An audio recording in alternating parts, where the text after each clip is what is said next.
పరిసయ్యుడు యేసుప్రభువారిని ఇంటికి ఆహ్వానించాడు. యేసుప్రభువారు ఆ ఇంటికి భోజనానికి వెళ్ళారు. పరిసయ్యుడు ఏ ఉద్దేశంతో యేసుప్రభువును ఆహ్వానించారో ప్రస్తుతానికి పైన ఇవ్వలేదు, నేరుగా వచనం కూడా లేదు. కానీ మనకు అర్థమవుతుంది తర్వాత ఏ ఉద్దేశంతో బహుశా యేసుప్రభు ఇంటికి పిలిచి ఉండొచ్చు.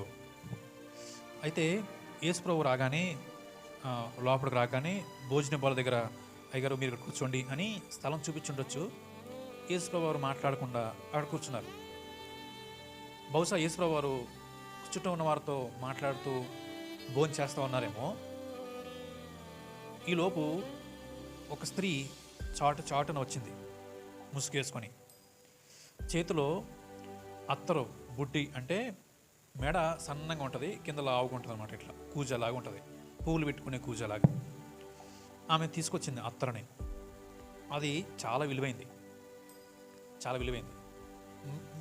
అంటే ఇక్కడ పెద్దవాళ్ళు ఉన్నారు కదండి, పెద్దవాళ్ళ వాళ్ళ అమ్మమ్మ నాయనమ్మల రోజుల్లో రూపాయి ఎంత విలువైందో.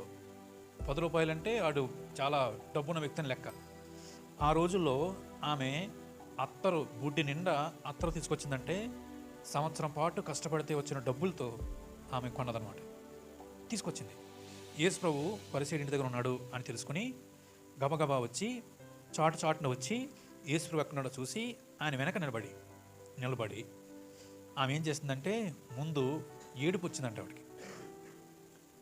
ఏడుస్తూ ఉన్నప్పుడు ఆ వెచ్చటి కన్నీళ్ళు ఆయన పాదాల మీద పడ్డాయి. ఆయన తెలుసు, చూసుంటాడు ఆయన. ఆవిడ ఏం చేసిందంటే ఆ పాదాలని తల వెంట్రుకలు తుడిచిందంట, ముద్దు పెట్టుకుందంట, అత్తర పూసిందంట. అత్తర పూయగానే ఈ ఈ ఈ తంతంతా ఇంటికి పిలిచిన పరిసయ్యుడు చూస్తూ ఉన్నాడు అన్నమాట. చూస్తూ ఉన్నప్పుడు పరిసయ్యుడికి లోపల ఒకటి అనుకుంటున్నాడు. ఏమనుకుంటున్నాడంటే, నేను పిలిచిన ఈయన్ని ప్రవక్త అంటున్నారు, మరి నిజంగా ఈయన ప్రవక్త అయితే చిచ్చి అలాంటి అమ్మాయిని తాకడానికి ఎలా ఒప్పుకున్నాడు అసలు? ఈయనకి బహుశా తెలుసో తెలియదో, ఆమె పాపాత్మురాలు కదా అంటా ఉన్నాడు అన్నమాట. అయితే మన ప్రభువుకి మనసులు ఎరిగినవాడు కదా, మన ప్రభువు మనసులు ఎరిగినవాడు. ఆయనకు ఒక ఉపమానం చెప్పి ఈ స్త్రీ వైపు తిరిగి స్త్రీని పాపాలు క్షమించి పంపించారన్నమాట. ఇప్పుడు ఈ జరిగిన ఈ సంఘటనని మనం చదువుతూ ఉన్నప్పుడు ఇందులో యేసు ప్రభు గురించి మనం ఏం తెలుసుకోవాలి? ఆయన ఎలాంటి వాడు, ఆయన మనసు ఏంటి, అది మనకు అర్థం కావాలి.